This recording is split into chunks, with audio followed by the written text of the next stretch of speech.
Class 12 electrochemistry, उसमें electrode potential का discussion करने जा रहे हैं। इलेक्ट्रोड पोटेंशियल किसको बोलते हैं वो समझना है आज हमें। क्या समझना है? इलेक्ट्रोड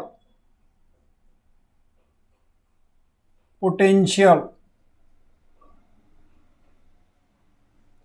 किसको बोलते। तो इसके पहले हमें इलेक्ट्रोड को समझना होगा। इलेक्ट्रोड मैंने पढ़ा दिया है आगे के लेक्चर में पूरा डिटेल में। अब इलेक्ट्रोड किसको बोलते, तो आपको एक मेटल स्ट्रिप लेनी है। क्या लेना है? Metal strip. और इस मेटल स्ट्रिप को कोई कंटेनर, बिकर ले लो या कोई डब्बा ले लो, उसमें डुबा देना है। पर ऐसे नहीं डुबाना, इसमें सॉल्यूशन आपको लेना है। ये कंटेनर जो इसमें सॉल्यूशन भरना है।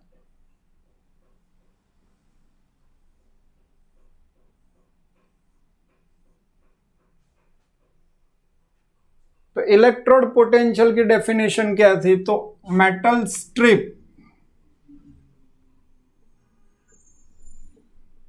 is dipped in a solution of its own ion, solution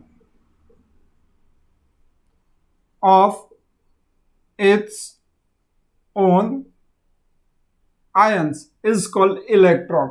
तो मेटल स्ट्रिप को हमें एक ऐसे सॉल्यूशन में डुबाना है जिसमें मेटल के आयन प्रेजेंट हो, तो इसको हम क्या बोलेंगे? इलेक्ट्रोड।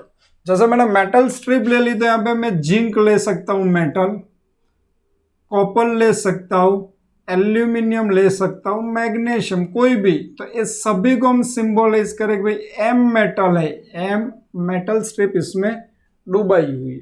अगर मैं जिंक ले लूं तो उसमें मुझे जिंक सल्फेट का सॉल्यूशन, मतलब जिसमें Zn2 प्लस आयन है, आयन वाला है, तो Zn2 प्लस आयन हो ऐसा कोई भी सॉल्यूशन आप ले सकते हो।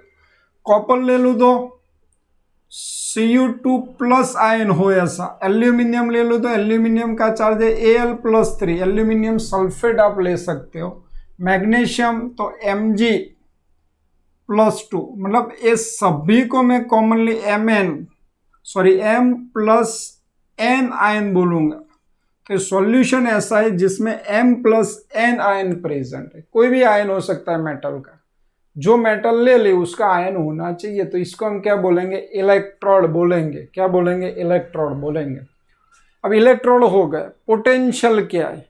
तो देखो, जब आप मेटल को इसमें डुबा देते हो तो एक टाइप की एनर्जी जनरेट होती है, फोर्स प्रोड्यूस होता है। और अब फोर्स को हम क्या बोलेंगे? पोटेंशियल। पर कैसे प्रोड्यूस होता है वो भी हमें समझना है। एक एनर्जी जनरेट होती है, वो एनर्जी कैसे जनरेट होती है वो भी आपको समझना है। तो एक चीज ये बात आप जानते हो कि जब मेटल और मेटल आयन होते तो वहां पे दो टाइप के रिएक्शन होते केमिस्ट्री में। मेटल का क्या हो सकता है? ऑक्सीडेशन हो सकता है। आयन का क्या हो सकता है? पॉजिटिव आयन हो तो रिडक्शन हो सकता है। तो हम यहां पे लिख सकते हैं कि टेंडेंसी ऑफ ए मेटल की टेंडेंसी क्या हो सकती है? टेंडेंसी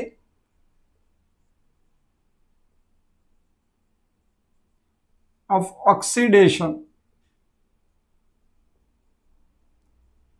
आयन की क्या हो सकती है? टेंडेंसी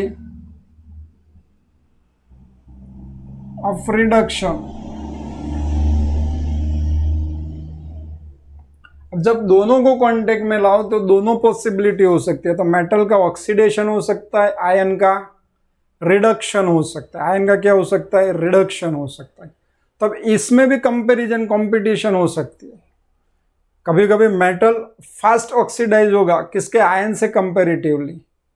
अथवा कभी कभी ऐसा हो सकता है कि आयन की रिडक्शन होने की टेंडेंसी ज्यादा होगी। तो हम दोनों केस को पहले ले लेंगे। पहला केस है टेंडेंसी ऑफ रिडक्शन,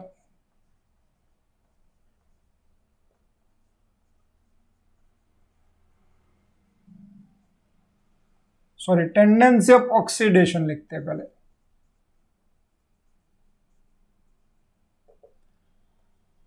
ऑक्सीडेशन की बात आए तो हमें मेटल एटम्स देखने लेने हैं, मेटल्स एटम लेने। तो हम लिख सकते हैं if metal has a higher tendency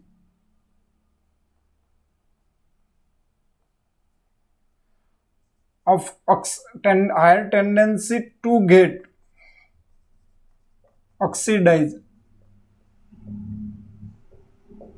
metal की ऑक्सीडेशन होने की टेंडेंसी ज्यादा होगी तो क्या होगा, इट्स एटम मतलब metals atom would start to losing electron, metal atoms क्या करेंगे, यहाँ पे मेटल्स है तो इलेक्ट्रॉन लूज करना स्टार्ट कर देंगे, कन्वर्ट इनटू पॉजिटिव आयन। तो हम लिखेंगे यहाँ पे मेटल हमारे पास है सॉलिड फॉर्म में, वो क्या करेगी, इसकी टेंडेंसी ज्यादा होगी तो कन्वर्ट इनटू पॉजिटिव आयन, तो N प्लस चार्ज प्रोड्यूस होगा और उतने ही इलेक्ट्रॉन लूज होंगे। अब आप जानते हो कि मेटल में से जो आयन प्रोड्यूस होते हैं वो कहाँ जाएंगे, तो आयन ऑलवेज सॉल्यूशन में एंटर होते और इलेक्ट्रॉन मेटल में ही ट्रांसफर होते, मतलब मेटल में ही रहते। तो यहाँ पे मेटल में से जो M प्लस N आयन बनते जाएंगे वो सब कहाँ पे जाएंगे, सॉल्यूशन में जाएंगे।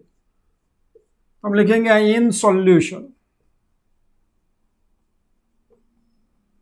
कहाँ पे जाएंगे, सॉल्यूशन में जाएंगे। इलेक्ट्रॉन कहाँ जाएगा, इन मेटल स्ट्रिप,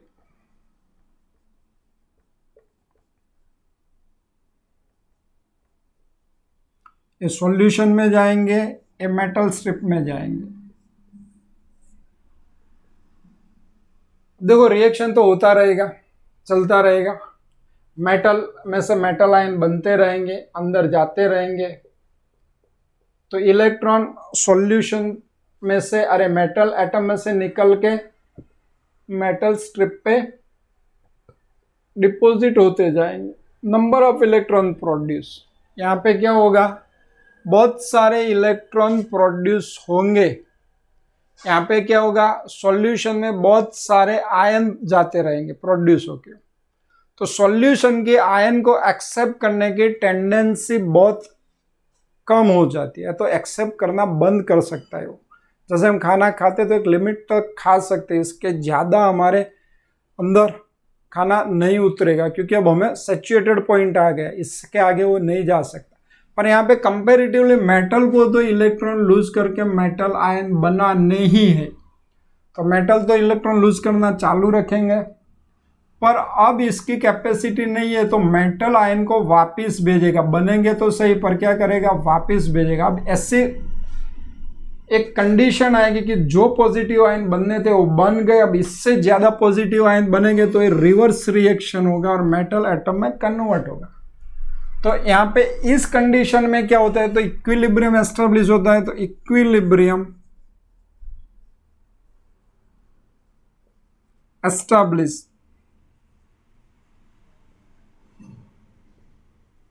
जब इक्विलिब्रियम एस्टेब्लिश होता है वहां तब तक यहाँ पे सॉल्यूशन में पॉजिटिव चार्ज का कंसंट्रेशन बढ़ता है, कंसंट्रेशन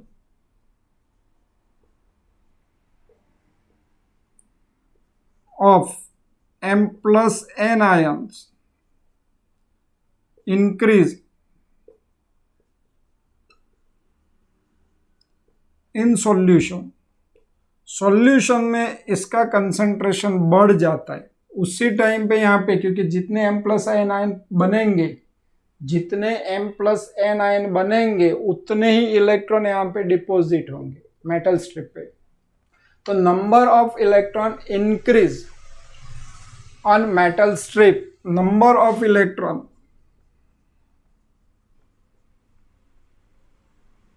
increase। अब इलेक्ट्रॉन का नेगेटिव चार्ज है तो नेगेटिव चार्ज मेटल पे इंक्रीज होगा, मेटल आयन का पॉजिटिव चार्ज है तो यहाँ पे पॉजिटिव चार्ज इंक्रीज होगा, क्या होगा, पॉजिटिव चार्ज इंक्रीज होगा। तो वहां तक यहाँ इलेक्ट्रॉन का नेगेटिव चार्ज मेटल स्ट्रिप पे ज़्यादा हो जाएगा इक्विलिब्रियम टाइम पे, और सॉल्यूशन में रिमूव कर रहा हूँ, इलेक्ट्रॉन का चार्ज बढ़ जाएगा, कौन सा, सॉल्यूशन में पॉजिटिव चार्ज बढ़ जाएगा, मेटल स्ट्रिप नेगेटिव चार्ज हो गई, सॉल्यूशन पॉजिटिव चार्ज हो गया, तो ऐसा बोल सकते हैं eight equilibrium separation of charge, separation of charge, ये सेपरेशन ऑफ चार्ज हो जाता है, एक पॉजिटिव चार्ज हो जाता है, एक नेगेटिव चार्ज हो जाता है। इसकी वजह से यहाँ पे जो इंट्रा सरफेस है यहाँ पे पोटेंशियल डिफरेंट प्रोड्यूस होता है, पॉजिटिव और नेगेटिव चार्ज नजदीक आएंगे तो इसके बीच में क्या होगा, एक टाइप की एनर्जी प्रोड्यूस होगी और इलेक्ट्रिक चार्ज की वजह से हो रही है, तो इसको बोलेंगे electrode, electrical potential difference, electrical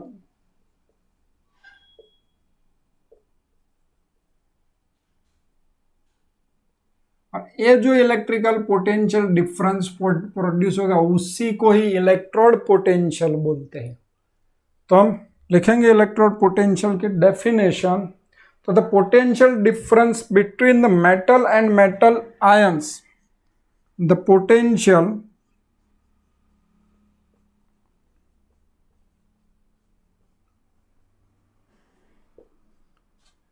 between metal मतलब a and between metal and the metal ions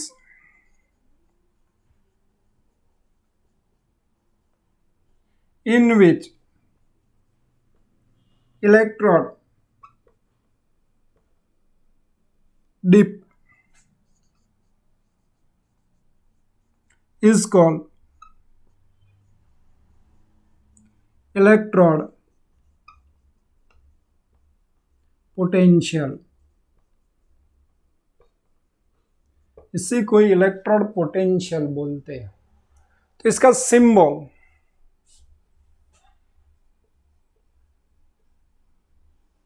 electrode potential का सिंबल है एक कैपिटल ई लिखना है आपको। इलेक्ट्रोड पोटेंशियल क्या बोलेंगे? Capital E. चलो ये रिएक्शन जो है वो ऑक्सीडेशन रिएक्शन है। ये रिएक्शन कौन सा है? ऑक्सीडेशन रिएक्शन है। तो हम इसको ऑक्सीडेशन पोटेंशियल बोलेंगे। मतलब जो रिएक्शन ऑक्सीडेशन होता है और तब हम जो पोटेंशियल है उसको क्या बोलेंगे? Oxidation potential.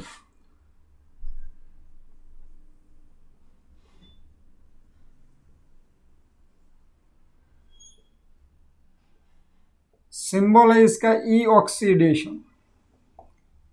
चलो ये रिएक्शन एम में से एम प्लस एन आयन बना, तो इसको हम ऐसे लिखेंगे ई ऑक्सीडेशन जिसका भी हुआ है उसको पहले मतलब एम मेटल का ऑक्सीडेशन हुआ, इसमें से बने हुए आयन स्लेस करके एम प्लस एन, तो ये इसका सिंबल हो जाएगा। ऑक्सीडेशन पोटेंशियल किसको बोलते? तो टेंडेंसी टू लूज इलेक्ट्रॉन, इसको क्या बोलेंगे? Oxidation potential. Tendency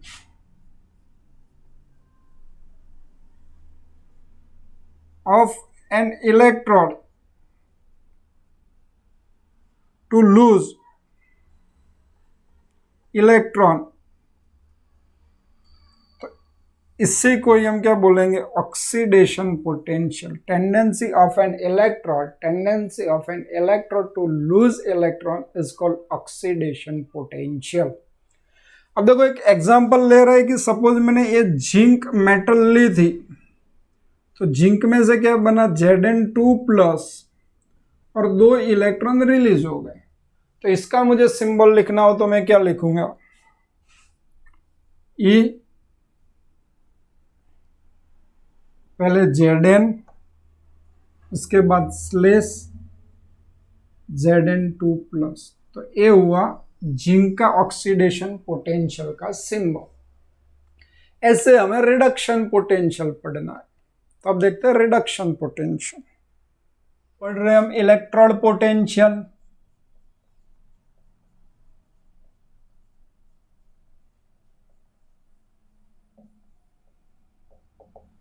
electrode potential में मुझे बनाना पड़ेगा electrode. Same way metal strip, इसको क्या करेंगे? एक डब्बा, उसमें सॉल्यूशन लेंगे और उसमें डुबा देंगे, इलेक्ट्रोड बन गया। फिर से वही बात, metal strip, solution of its own ions, मतलब यहां पे जो मैं सॉल्यूशन लूंगा उसमें m प्लस एन आयन रहेंगे और ए मेटल को m बोलेंगे। वो सेम वे अब होगा क्या, तो इसकी tendency of reduction, tendency of क्या, मेटल आयन की टेंडेंसी रिडक्शन होने की मेटल एटम के ऑक्सीडेशन होने से ज्यादा है तो क्या होगा। तो हम लिख सकते हैं if metal ions have relatively greater tendency, if पहले तो tendency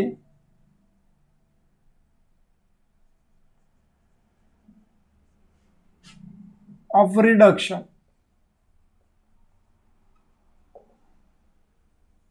if metal ions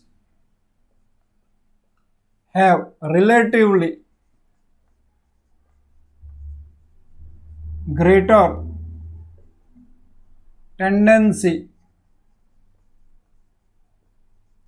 to get reduced,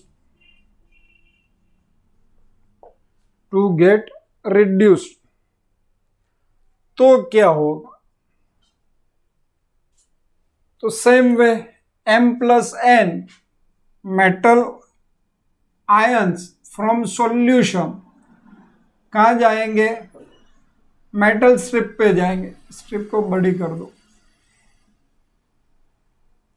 solution में से M+N आयन मेटल स्ट्रिप पे जाएंगे और वहां से इलेक्ट्रॉन गेन करेंगे और वहां से मेटल में कन्वर्ट होंगे। तो M+N कहाँ थे, सॉल्यूशन में जाएंगे स्ट्रिप पे, तो लिख रहा हूं फ्रॉम सॉल्यूशन। और मेटल की मेटल आयन की इलेक्ट्रॉन गेन करने की टेंडेंसी ज्यादा है, तो वो मेटल में से इलेक्ट्रॉन खींचेंगे अपनी ओर, भाई आ जाओ इलेक्ट्रॉन, बाहर आना ही है आपको, कोई चांस नहीं है, क्योंकि मेरा पावर ज्यादा है। किसका, आयन का। तो आयन मेटल एटम में से इलेक्ट्रॉन बाहर निकाल के रिएक्ट करेगा और एन इलेक्ट्रॉन मेटल से ले लेंगे। एक मेटल आयन का मतलब आयन को एक मेटल को +N चार्ज है तो वो N इलेक्ट्रॉन गेन करेगा। एक मेटल आयन के पास +N चार्ज है तो N इलेक्ट्रॉन गेन करेगा, और गेन करना इसी को रिडक्शन रिएक्शन बोलते हैं। और एक कन्वर्ट किस में होगा, मेटल में। तो ये आयन कहाँ से आए, तो स्ट्रिप में ही थे, तो हम अपन लिखेंगे इन मेटल स्ट्रिप। ये जा रहा है मेटल स्ट्रिप पे और मेटल स्ट्रिप में से इसको ले रहा है और यहां से वो M सॉलिड में कन्वर्ट हो रहा है, मतलब A यूज हो रहा है, A भी यूज हो रहा है और मेटल बन रही है, मेटल बन रही है। चलो same condition, metal ion use होते जाएंगे, यहाँ पे मेटल एटम्स बढ़ते जाएंगे। अब मेटल की कैपेसिटी इलेक्ट्रॉन देने की नहीं है, हो गया, थक गया, अब आपको इलेक्ट्रॉन नहीं दे सकते। पर सामने जो है इसकी टेंडेंसी ज्यादा है इलेक्ट्रॉन गेन करने की, तो उसके पास, मेटल के पास कोई चारा नहीं है, कोई ऑप्शन नहीं है, उसको इलेक्ट्रॉन तो देने ही पड़ेंगे। तो ये रिएक्शन तो होता ही रहेगा। तो मेटल अपना रास्ता ढूंढ लेगा। मेटल क्या करेगा, जो मेटल बंद रहे उसको वापस सॉल्यूशन में भेज रहा है, किसको, इलेक्ट्रॉन उसके पास से छोड़ के। तो ये मेटल क्या करेगा, रिवर्स रिएक्शन करेगा, आयन बनाएंगे और इलेक्ट्रॉन फिर से वापस मेटल स्ट्रिप पे बढ़ते जाएंगे। और ये कंडीशन को हम क्या बोलेंगे, इक्विलिब्रियम बोलेंगे। आगे डिस्कशन किया वही तरीके से, पर थोड़ा अलग हो जाता है। यहाँ पे सॉल्यूशन में इसका कंसंट्रेशन डिक्रीज होता है,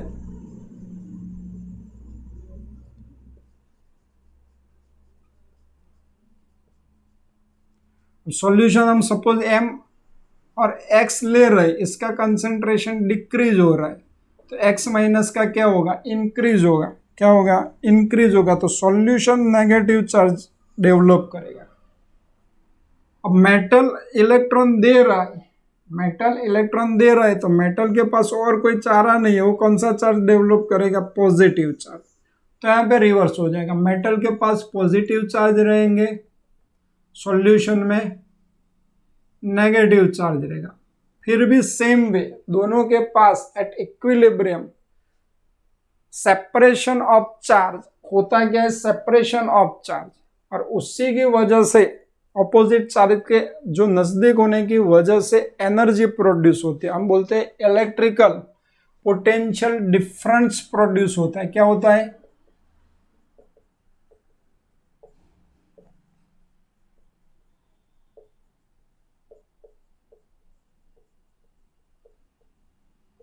और इससे कोई क्या बोलते हैं, इलेक्ट्रोड पोटेंशियल। तो डेफिनेशन हम वही लिख सकते हैं, electrode potential.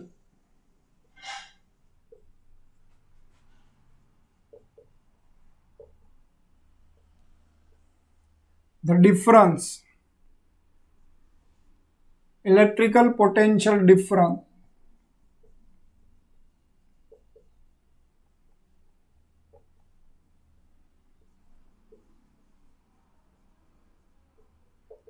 between electrical potential difference between electrode and metal ion electrical potential difference between electrode and metal ion in which electrode dipped is called electrode potential।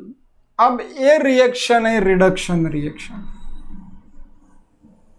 तो इसका हम क्या बोलेंगे, reduction potential.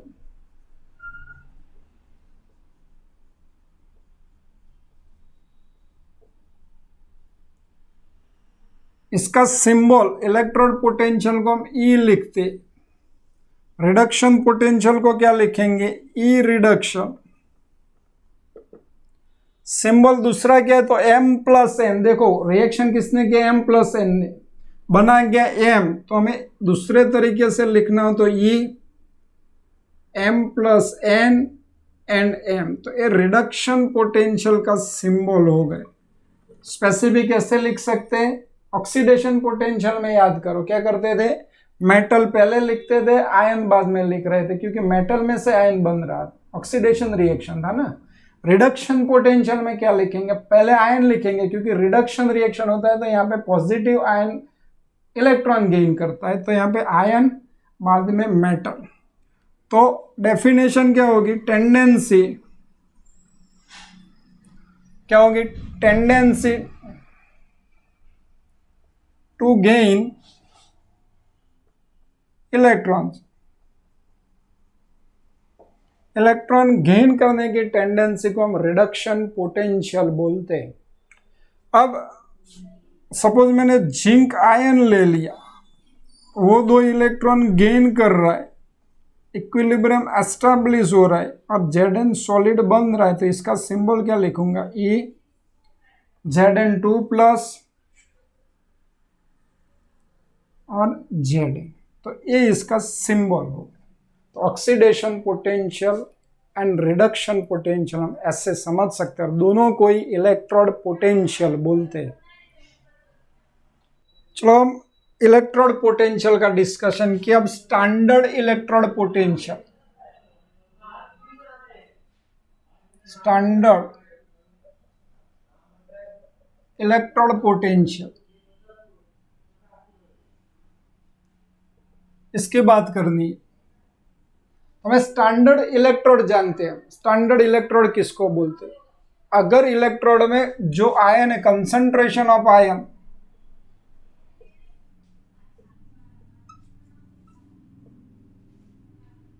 In solution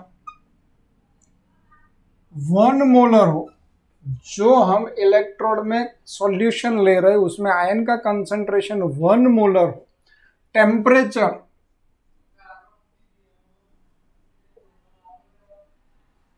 25 degree Celsius मतलब 298 kelvin temperature लिया हुआ हमने electrode का, और गैस इन्वॉल्व हो, गैसियस आयन इलेक्ट्रोड हो, तो प्रेशर 1 बार लिया हो, तो ऐसे इलेक्ट्रोड को हम स्टैंडर्ड इलेक्ट्रोड बोलते हैं। और इसका पोटेंशियल जो है उसको हम क्या बोलेंगे, standard electrode potential, standard electrode potential. Symbol तो यहां पे मुझे E लिखना है, E नॉट, तो स्टैंडर्ड इलेक्ट्रोड पोटेंशियल हो जाएगा। अब ये जो इलेक्ट्रोड पोटेंशियल और स्टैंडर्ड इलेक्ट्रोड पोटेंशियल हम दो टाइप के ले रहे, E not oxidation potential, E not standard reduction potential, standard reduction potential. अब यहाँ पे क्वेश्चन क्या रहेगा, तो सपोज मैंने स्टैंडर्ड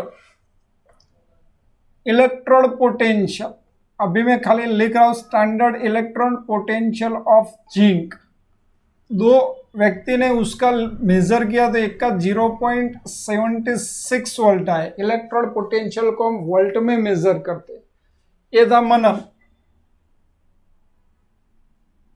दूसरे ने same standard electrode potential of zinc, zinc का स्टैंडर्ड इलेक्ट्रोड पोटेंशियल मेजर किया तो आंसर है 0.76 प्लस वोल्ट, ये दीप। तो यहाँ पे अब ये प्रॉब्लम हो जाएगा, हम बोलेंगे स्टैंडर्ड इलेक्ट्रोड पोटेंशियल, तो standard electrode potential of zinc की एक वैल्यू आई 0.76 वोल्ट, दूसरे के पास आई दीप के पास वैल्यू प्लस 0.76 वोल्ट। तो यहाँ पे क्वेश्चन होगा कि सही क्या है, दोनों के बीच में तकरार हो जाएगी, बवाल हो जाएगी भाई, इसमें एक बोलेगा मैं सही हूँ, दूसरा बोलेगा मैं सही हूँ। तो ऐसे जो भी इश्यू है वो जाते हैं केमिस्ट्री में IUPAC के पास। तो दोनों गए IUPAC के पास, बोला कि भाई इसका क्या करना है, मैं सही हूँ कि ये सही, आप बताओ। अब क्वेश्चन ये आए कि सही दोनों थे, IUPAC ने देखा कि भाई दोनों अपने अपने तरीके से सही है। एक ने क्या किया था, ऑक्सीडेशन पोटेंशियल की वैल्यू ली थी 0.76 वोल्ट प्लस, दूसरे के पास थी रिडक्शन पोटेंशियल की वैल्यू -0.76। तो दोनों अपने अपने तरीके के सही थे, क्योंकि हम इसी को ही इलेक्ट्रोड पोटेंशियल बोलते हैं, दोनों को बोलते हैं इलेक्ट्रोड पोटेंशियल। तो अब ये क्वेश्चन है कि इलेक्ट्रोड पोटेंशियल बोले तो अब दोनों नहीं लेने, दोनों लेंगे तो कंफ्यूजन हर हमेशा बना रहेगा। तो किसी एक को ही मुझे एक्सेप्ट करना पड़ेगा, इलेक्ट्रोड स्टैंडर्ड इलेक्ट्रोड पोटेंशियल है इलेक्ट्रोड पोटेंशियल, या तो मैं ये एक्सेप्ट कर सकता हूँ या तो ये एक्सेप्ट कर सकता हूँ। IUPAC ने बोला कि भाई reduction potential, sorry standard electrode potential, standard electrode potential को आपको लेना है standard reduction potential.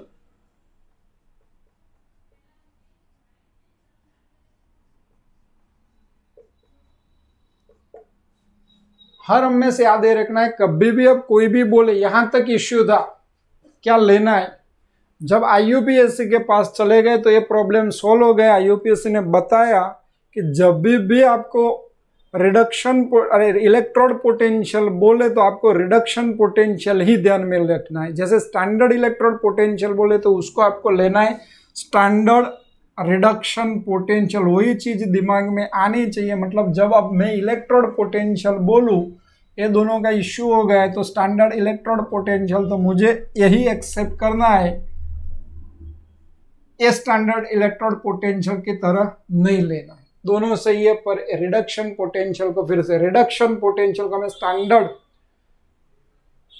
Electrode potential लेना है। अब बात आती है हाफ रिएक्शन। ये भी दो टाइप के रिएक्शन होते हैं, कोई भी रिएक्शन ले लो। हाफ रिएक्शन में क्या होगा, एक तो ऑक्सीडेशन हाफ रिएक्शन और दूसरा होगा reduction half reaction. Redox chapter याद हो तो IUPAC ने बताया कि भाई हाफ रिएक्शन जब बोले तो आपको रिडक्शन हाफ रिएक्शन ही लिखना है। Half reaction always return as reduction half reaction. मतलब ये भी आपको याद रखना है कि भाई रिडक्शन हाफ रिएक्शन बोले तो लेना है, ऑक्सीडेशन हाफ रिएक्शन नहीं लिखना है। तो ये इश्यू एक तो सोल्व हो गया। बात आ रही है reduction potential and oxidation potential of zinc. तो देखो दोनों की न्यूमेरिकल वैल्यू इक्वल है। ऑक्सीडेशन पोटेंशियल जिंक का है, उसकी न्यूमेरिकल वैल्यू भी 0.76 है। रिडक्शन पोटेंशियल है, उसकी भी न्यूमेरिकल वैल्यू 0.76 है। तो दोनों न्यूमेरिकली इक्वल होते हैं। Standard oxidation potential and standard reduction potential की न्यूमेरिकल वैल्यू इक्वल होती है, पर साइन डिफरेंट होती है। एक पॉजिटिव होता है तो दूसरा नेगेटिव होता है। जैसे मैंने ये लिख दिया कि भाई E0 Zn2 plus, is equal to minus E0 Zn 2 plus Zn। तो सिंबल अलग अलग होगा। तो जैसे मुझे ए Zn 2 प्लस इसकी वैल्यू लिखनी है तो मैं क्या लिखूंगा, माइनस 0.76 वोल्ट। तो आंसर आ जाएगा प्लस 0.76 वोल्ट। तो ऐसे आपको सिंबल खास ध्यान रखना है, एग्जाम में सिंबल इंपॉर्टेंट है। सिंबल में कुछ भी गड़बड़ होगी, ध्यान में नहीं आएगा तो आपके न्यूमेरिकल्स में भी प्रॉब्लम हो सकती है। ठीक है, थैंक यू।